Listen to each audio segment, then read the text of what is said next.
Hello Internet! Today I'm going to show you what I did to turn this piece of junk preheating station into 5 times more expensive piece of junk preheating station.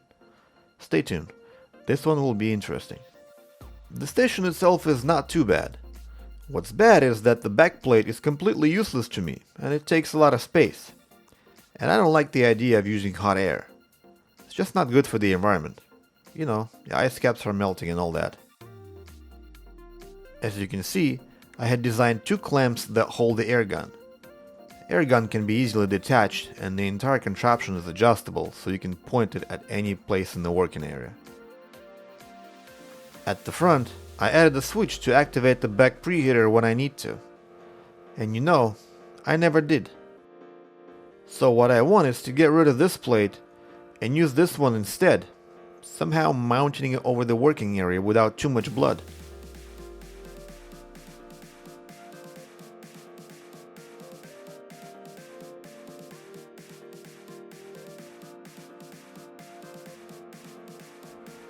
The pump I talked about in my previous video is located here, along with what used to be a phone charger.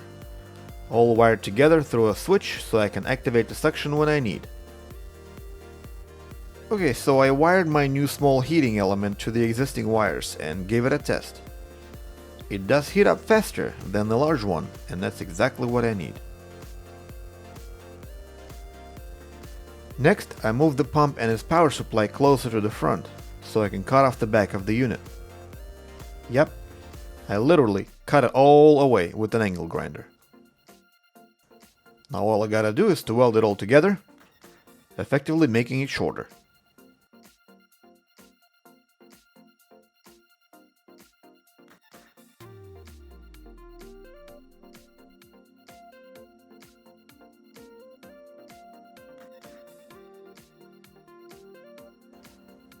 The leftover connection terminal is mounted on the back bottom of the unit. It will allow me to disconnect things easier in the future. Next, I want to wire the temperature probe to the outside. I simply soldered this small connector to a piece of prototyping board and had it wired to the board. In case the temperature probe breaks, I won't have to take the unit apart to connect it. I'll simply connect it here. And this is basically what I have so far.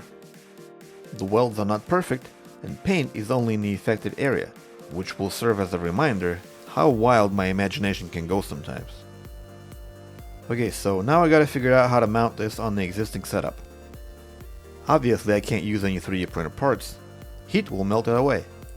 So I ended up making this piece from scrap and secured it with the rod with a couple of screws.